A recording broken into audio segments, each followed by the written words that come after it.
देवमाणूसमधला अध्याय पुढील भागामध्ये आर्या प्रेग्नंट होती हे कळल्यानंतर जामकरचा विश्वासच बसत नाही. ते आता डॉक्टरांनाच ओरडतात, काय बोलताय तुम्ही? पण आर्या माझी बहीण होती हे सांगायलाही त्यांना लाज वाटते. ते आता म्हणतात, त्या मुलीला मी चांगला ओळखत होतो, ती तशी नव्हतीच. आता डॉक्टर नर्सला बोलवतात. पॉकेट देत म्हणतात, हे रिपोर्ट घेऊन या. नर्स घेऊन येतात आणि डॉक्टर जामकरला रिपोर्ट देतात. आर्याचे रिपोर्ट बघून जामकरला खूप रडायला येतं. चिमणी आपल्याला एवढा धोका देऊ शकते यावर जामकरचा विश्वासच बसत नाही. पण तेवढ्यात डॉक्टर विचारतात, पण ह्या तुमच्या कोण लागत होत्या? आता जामकरला काय उत्तर द्यावं तेच कळत नाही. पण आता डॉक्टरांशी खोटं तरी कसं बोलणार? ते म्हणतात, बहीण. आता डॉक्टर शॉकून म्हणतात, जामकर साहेब तुमची बहीण? मग ही तर आनंदाची बातमी आहे. अहो तुम्ही मामा होणार आहे, मग एवढे टेन्शनमध्ये का? जामकर म्हणतात, मामा होणार नाही, बनवला आहे. त्यांच्या बोलण्यातलं गूढ डॉक्टरांना काय कळत नाही. पण ते निघून जातात. त्यांच्या मागे साहेब साहेब करत सुधाकरही निघून जातो. आता मात्र जामकरची तळपायाची आग मस्तकाला जाते.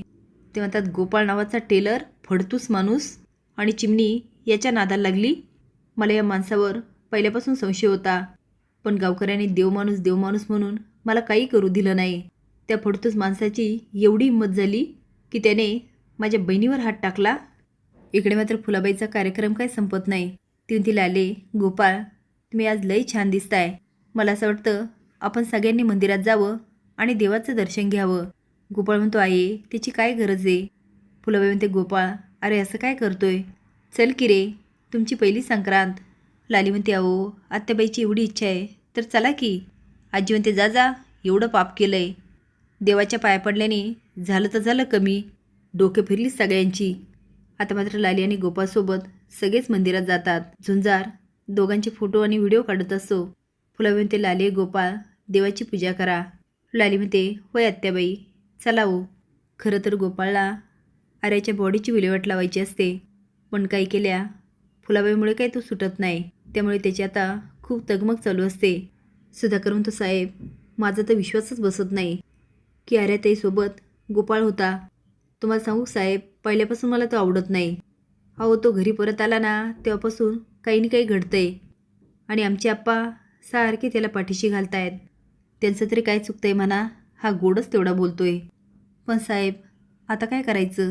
तेवढ्यात गाडी मंदिराबाहेर उभी राहते आणि जामकर मोठ्याने आवाज देतात, गोपाळ. आता घाबरून सगळेच मागे बघायला लागतात. जामकर पळत जातात आणि गोपाळला पकडतात आणि खाली फेकून देतात. आता त्याला एवढं मारमार मारतात की आप्पा म्हणतात, ओ जामकर साहेब डोकं बिकं फिरलं की काय? जामकर म्हणतात, देशमुख मध्ये येऊ नका नाहीतर डोक्यातच गुळी घालीन.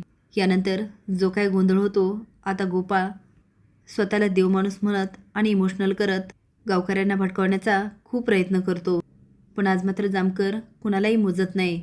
सगळ्यांना बाजूला लोटून ते आता देवीसिंगला पकडतात आणि ओढत घेऊन जात असतात. आता जामकरचं मारणं म्हणजे नरक यातना.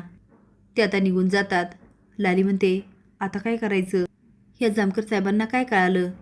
त्यांना आर्याची डेड बॉडी सापडली की काय? आणि त्याच्याबरोबर हे पण कळाले की काय आर्या यांच्यापासून प्रेग्नंट होती?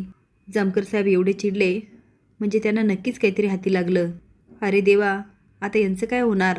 फुलाबाई म्हणते, लाले आता काय करायचं ग? आप्पा म्हणतात, चला पोलीस स्टेशनामध्ये, बघतोच तो जामकर माझ्या पोराला जेलमध्ये कसा टाकतो. ओ सरपंच चला. सरपंच म्हणतात, हे बघा आप्पा, हा तुमचा पर्सनल मॅटर आहे, यामध्ये आम्ही नाही भाग घेऊ शकत.